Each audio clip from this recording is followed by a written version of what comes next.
Hello friends, मैं आपका दोस्त सीके आज आपके लिए लेकर आया हूँ पटवारी से जुड़ी सारी जानकारियाँ, जिसमें मैं आपको बताऊंगा पटवारी का सिलेबस क्या होगा, इसमें सीपीसीटी की अनिवार्यता होगी या नहीं होगी, और इसके कितने पद होंगे, कितना कठिन आता है पटवारी का पेपर, और हम तैयारी कैसे करें, क्या इसकी योग्यताएं होंगी। ये सारी जानकारी मैं आपको एक ही वीडियो में दूंगा ताकि आपके सारे डाउट पटवारी के विषय में क्लियर हो जाएँ। और जैसा कि आप जानते हैं कि एक महीने पहले ही लगभग जो पटवारी भू अभिलेख विभाग के कमिश्नर, उन्होंने ये कहा है कि लगभग 4000 पटवारियों के नए पद बनाने वाली है मध्य प्रदेश शासन, जिसके अंतर्गत वर्तमान में 23,000 ग्राम पंचायतें हैं और पटवारी का जो पद है वो ग्राम पंचायतवार होगा। और इसके हिसाब से यदि मैं बात करूं तो लगभग 5000 पद पटवारी के आ सकते हैं। लेकिन जैसे कि आप देखते हैं कि हाल ही में Madhya Pradesh professional exam board या व्यापम ने अपना कैलेंडर जारी किया है नया वाला, और उसके हिसाब से मई तक के कोई एग्ज़ाम आने की संभावना नहीं है। तो हो सकता है कि ये जनवरी-फरवरी 2022 के बाद से नोटिफिकेशन जारी कर दे पटवारी का, और जून-जुलाई में आपकी एग्ज़ाम भी हो जाए। इसलिए दोस्तों तैयार रहिए, नेगेटिव सोच हमें नहीं रखनी है। हो सकता है क्योंकि 2023 में मध्य प्रदेश में विधानसभा चुनाव होने वाले हैं, तो हो सकता है चुनाव को देखते हुए शासन हमारे यहाँ पर कुछ बहुत सारी भर्तियाँ निकाल दे, तो उसमें पटवारी भी एक शामिल है।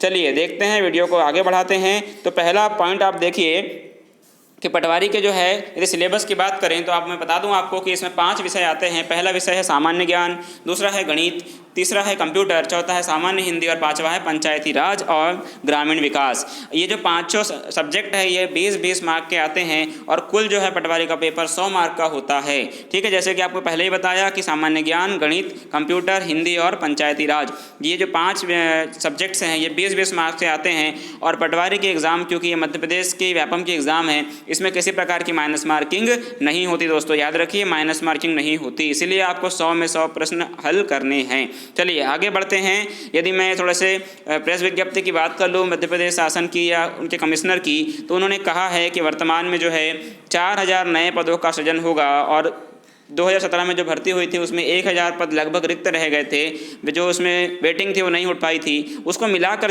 लगभग 5000 पद आने की संभावना है।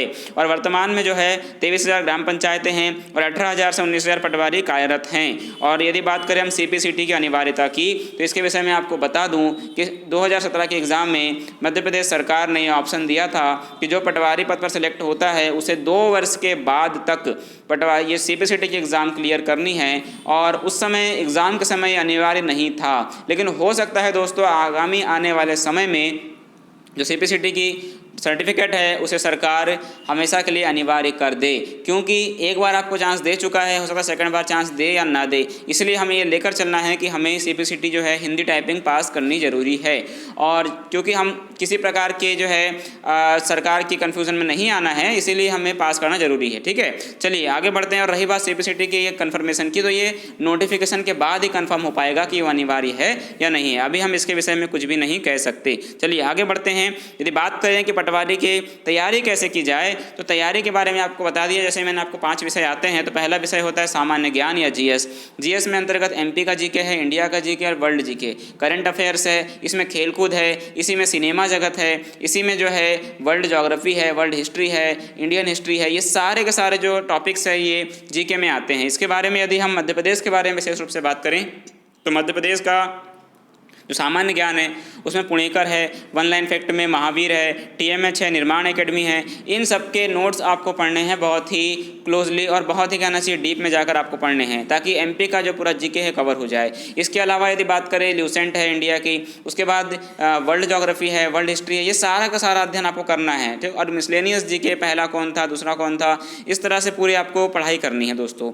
उसके बाद बात करें गणित की, तो गणित के लिए विशेष जो किताब है वो आर.एस. अग्रवाल की है, जो कि बहुत लोग प्रीफर करते हैं। उसके बाद है राकेश यादव जी की किताब है।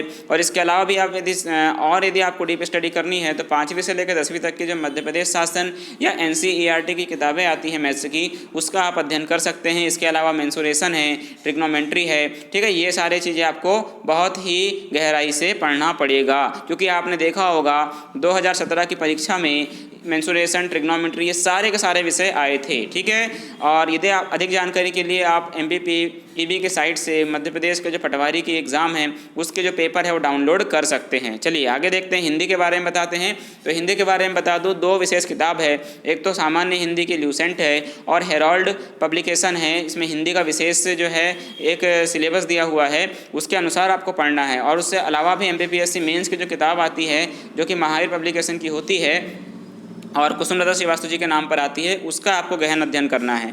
ठीक है, जिसका और हिंदी के बारे में आपको बता दूं कि हिंदी एक स्कोरिंग सब्जेक्ट होता है। इसमें यदि आपको अच्छे नंबर लाना है तो हिंदी को पूरा पढ़िए और पूरा सॉल्व करिए। चलिए अगला टॉपिक पे आते हैं, पंचायती राज। देखिए पंचायती राज एवं ग्रामीण विकास के बारे में आपको बता दूँ तो 2017 के पेपर में एनालिसिस में हमने ये जाना कि सबसे ज़्यादा सरकारी योजनाओं के बारे में क्वेश्चन आए थे। इसमें चाहे सेंट्रल गवर्नमेंट की स्कीम हो चाहे स्टेट गवर्नमेंट की स्कीम, आपको इसके विषय में बहुत ही डीप स्टडी करनी है। ठीक है, जो भी स्कीम्स आती है सेंट्रल में या स्टेट में उसका आपको अध्ययन करना है। सरकारी मैगजीन्स पढ़नी है, जैसे मध्य प्रदेश संदेश आता है, योजना आती है। इसके अलावा जो प्राइवेट मैगजीन्स होती है जैसे प्रतियोगिता दर्पण है, किरण है, उसके अलावा जो प्रतियोगिता घटना चक्र है, ये सारी की सारी चीज़ों का आपको अध्ययन करना है। और जो पेपर आते हैं रोजगार निर्माण, उसमें कुछ विशेष न्यूज़ दी रहती है, ठीक है, कुछ 1 लाइन फैक्ट दिए रहते हैं, वो सारा अध्ययन आपको करना पड़ेगा। ठीक है, और उसके अलावा भी जो संवैधानिक संशोधन है, संवैधानिक प्रावधान है पंचायती राज से जुड़े हुए, इसका अध्ययन भी आपको करना है। उसके अलावा बात करें कंप्यूटर के, तो कंप्यूटर का जो है क्वेश्चन, इसमें अधिकतर क्वेश्चन जो है प्रैक्टिकल एप्लीकेशन से जुड़े हुए आते हैं। बेसिक आता है, फंडामेंटल्स आता है। उसके बाद जो है जैसे हम यदि किताबों की बात करें तो मंथन सीरीज़ आती है। उसके बाद ITI की कुछ किताबें आती है, हम जो डिप्लोमास करते हैं PGDCA DCA उसकी किताबें आती है। तो उन किताबों का अध्ययन आपको बहुत ही डीप से करना है ताकि आप कंप्यूटर को बहुत ही आसानी से सॉल्व कर सकें। क्योंकि आप जानते हैं कि कंप्यूटर जो विषय है सबसे ज़्यादा कठिन रूप से आता है किसी भी एग्ज़ाम में, और यदि हमको स्कोर अच्छा करना है तो हमको कंप्यूटर स्ट्रांग करना पड़ेगा। ठीक है, तो ये था आपका तैयारी कैसे करिएगा, ऊपर से एक आपको मैंने ओवरव्यू बता दिया।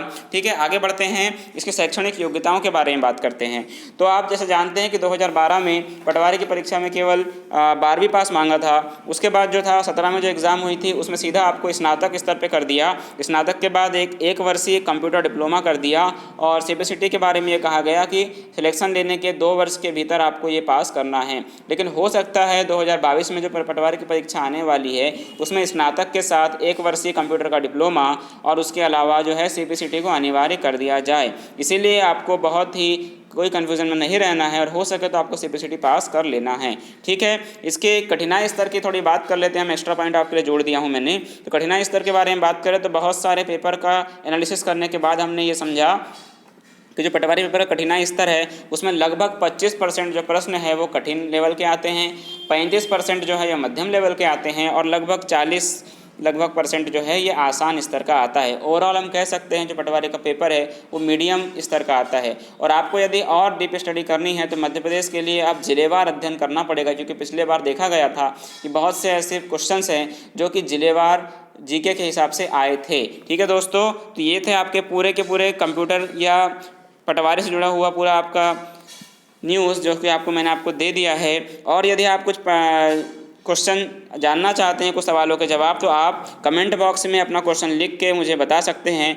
मैं आपका जवाब कमेंट बॉक्स में दे दूंगा और हो सकता है आने वाले समय में और एक डिटेल्ड लेक्चर बना दूंगा पटवारी का। ठीक है दोस्तों, ये था पटवारी के विषय में सारी जानकारी, जिसमें आशा करता हूँ कि आपको ये जानकारी अच्छी लगी होगी। यदि हमारी जानकारी आपको अच्छी लगे तो हमारे चैनल गवर्नमेंट एग्ज़ाम अड्डा को लाइक करिए, शेयर करिए और सब्सक्राइब करिए। थैंक यू दोस्तों, गुड डे।